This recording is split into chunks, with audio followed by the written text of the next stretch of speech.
Where will these be sold? Everywhere. Everywhere. Everywhere. It'll be sold everywhere. And you were already telling me about some sales figures. Yes, yeah. Sales figures are already flying. Even though nobody's, I mean, what I'm saying is the stores and the distributors are committed to 95,000 copies already.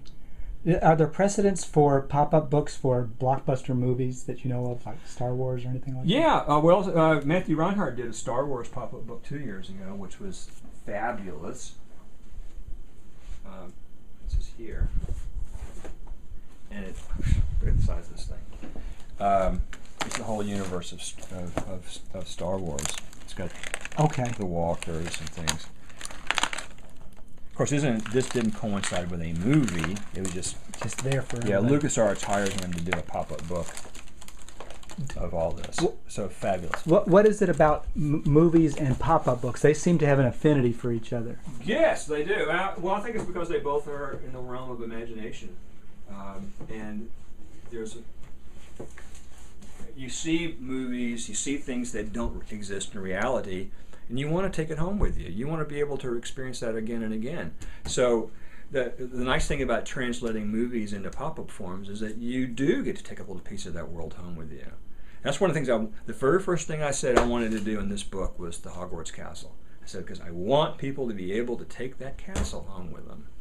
And that's the very first thing we did. We said that one's going to set the standard for what the rest of the book does.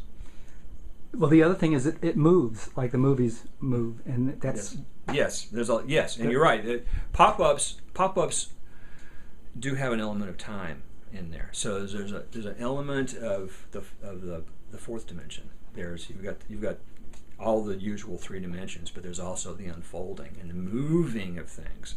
And that's when pop-up books really sing, is when things move into place. And what's fun is they move at the page turn, which is a big element of children's picture books, the page turn. Now, sometimes you have to go in to make certain things happen, and you got to time things when you're doing these books too. You want a big wow factor when you first open a spread. But suppose you need other things to happen.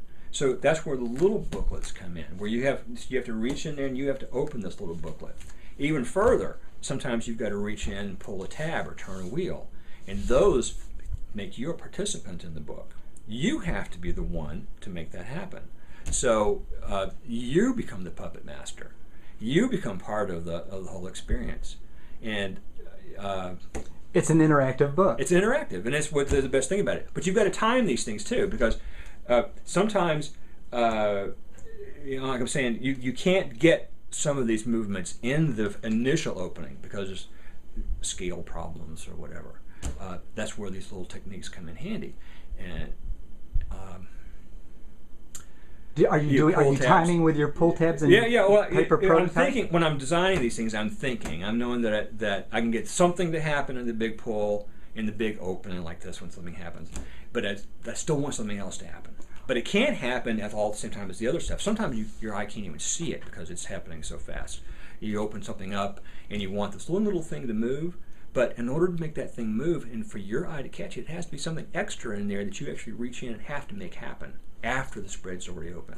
Okay? It has to be something that you've had time to absorb the big thing and then make something else happen, because it just happens too fast. Right. So, I mean, you do want some elegance in the way things open. You want the movement. You want the surprise of things rotating into place. You know, it's very much like a magic trick. That you take these things that are really thin, and they become out of nothing. They just form out of nothing. Form out of nothing. It is a magic trick. Did the same process that you showed me a few minutes ago, the workflow happen with this, where you started, it really did begin with the paper engineering. You started with the sketch. You told the illustrator how to fill in. And go and you designed the book from. Yes. Now we would have conversations on email and on some conference calls and stuff. We would discuss what was going to happen. There was a lot of debate about some of the scenes that we chose in here. So we do make conversations and stuff, but this book very much starts with the paper engineer and who sculpts things, and then the illustrator follows the lead and did an absolutely. Andrew Williamson was the illustrator on this. Yes. Beautiful. When the first time he sent me some sketches of how he was going to paint the Hogwarts Castle, I was blown away. It was so real looking. perfect illustrator for this book.